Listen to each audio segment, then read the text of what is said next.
Good morning. അപ്പോൾ പതിവ് പോലെ നേരത്തെ എണീറ്റു. അത് കഴിഞ്ഞു ഇതാ ഭഗവാന് വിളക്ക് വെച്ചു, തൊഴുതു.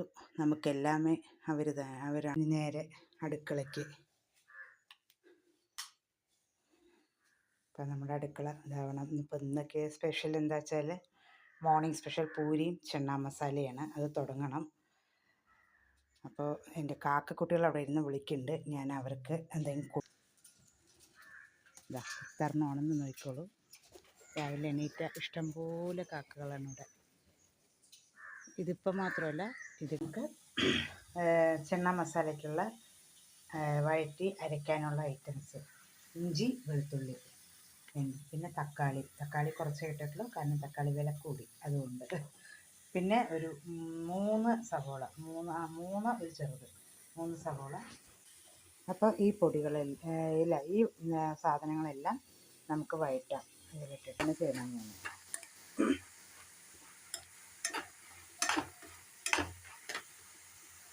ഇത് ഏകദേശം ഇത്രത്തോളം വേണ്ടു.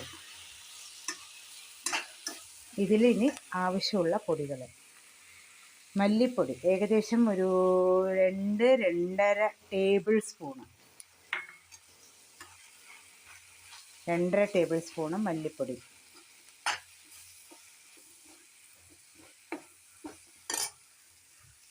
പിന്നെ മുളക് പൊടി 1 ടീസ്പൂണ് മുളക് പൊടി, ഒരു 1 ടീസ്പൂണ് കാശ്മീരി ചില്ലി, അത് കളറിന് വേണ്ടിയിട്ട്. സാദാ മുളക് പൊടി 1 ടീസ്പൂണ്, പിന്നെ കാശ്മീരി ചില്ലി 1 ടീസ്പൂൺ, അങ്ങനെ 2 സ്പൂണ് മുളക് പൊടി.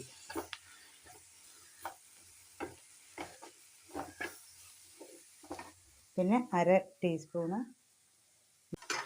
അപ്പോൾ അത്രയും വെള്ളത്തോടെ ഇരുന്നത് ഇങ്ങനെ വറ്റി വരണം.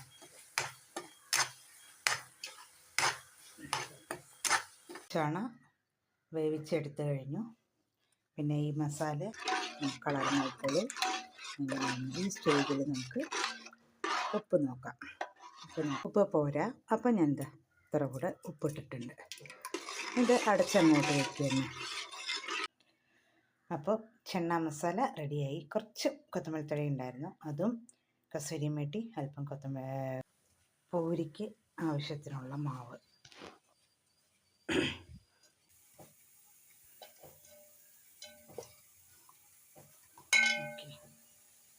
അപ്പോൾ അത്യാവശ്യം വലിപ്പമുള്ള ഒരു 22 പൂരിക്ക് ഞാൻ ഉരുട്ടി വെച്ചു.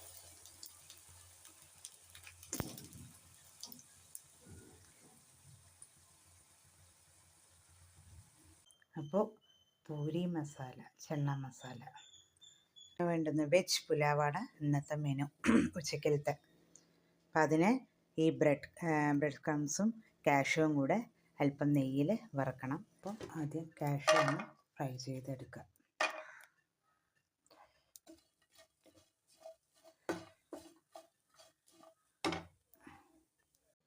Welcome guys. അപ്പോൾ ഇന്ന് ഉച്ചയ്ക്ക് മെനു വെജ് ബിരിയാണിയാണ്. ഒരു 2 ഗ്ലാസ്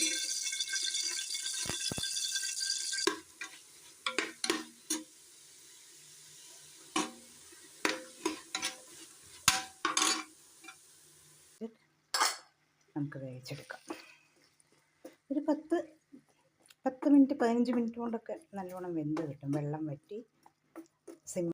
അപ്പോൾ ഇന്നത്തെ വെജ് ബിരിയാണി, ഉച്ചക്കലത്തെ menu veg biryani, potato pepper and chilli flakes, pepper fry, potato fry, പിന്നെ സാലഡ്.